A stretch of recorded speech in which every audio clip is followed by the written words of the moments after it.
최상병 사건을 보면 참으로 이례적이고 비상식적인 일들의 연속입니다.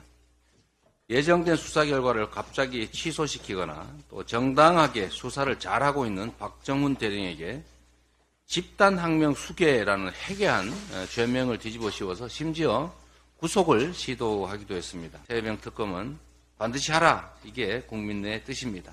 최혜병 특검을 반대하고 거부하는 것은 총선 민의에 대한 거부입니다. 총선 불복입니다. 이 사건 핵심 연루자 의혹을 사고 있는 이종섭 씨를 도주대사라는 오명을 쓰고 왜 호주대사로 임명까지 했을까? 다섯째, 이 사건 연루자로 수사선상에 오른 자들을 총선 공천까지 왜 주었을까? 미디어 오늘 마키아벨리가 이렇게 말했습니다.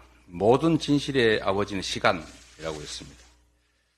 해병대원 사망 사건도 예외가 아닙니다. 시간이 흐르니까 진실이 드러나고 있습니다.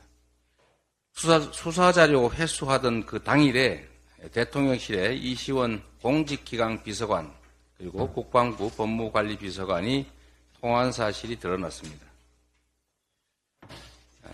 최상병 사건을 보면 참으로 이례적이고 비상식적인 일들의 연속입니다.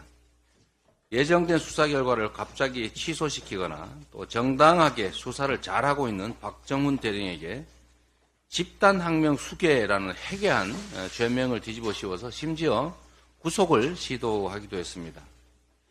정식으로 경찰로 입첩된 수사 자료가 국방부에 의해서 불법적으로 이유 없이 회수됐습니다. 국민 3분 중에 2분이 최혜병 특검 사건 특검에 찬성하고 있습니다.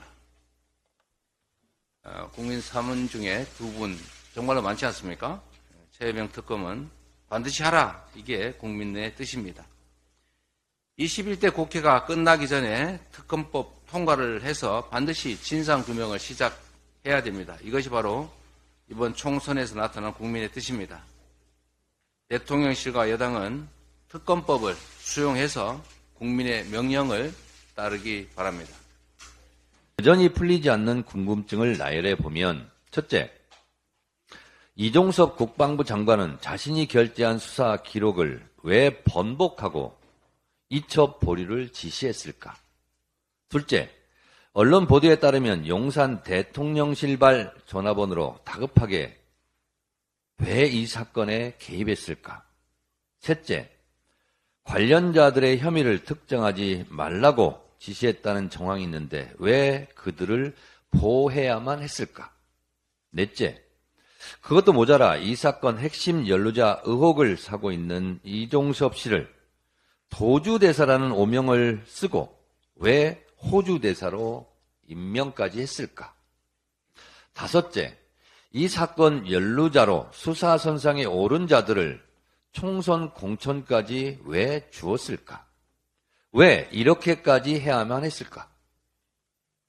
말 못할 사정이라도 있는가? 이들의 입이 무서웠을까?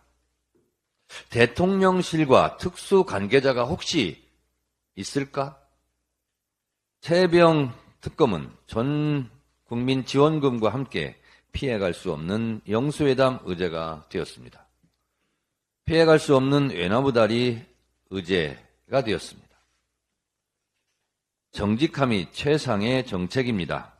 21대 마지막 5월 국회에서 최혜병 특검이 통과될 예정입니다. 대통령은 국회에서 통과되는 최혜병 특검에 대해 거부권을 행사하지 말고 가만히 있으라는 국민의 명령에 순응하기 바랍니다. 최혜병 특검을 반대하고 거부하는 것은 총선 민의에 대한 거부입니다. 총선 불복입니다.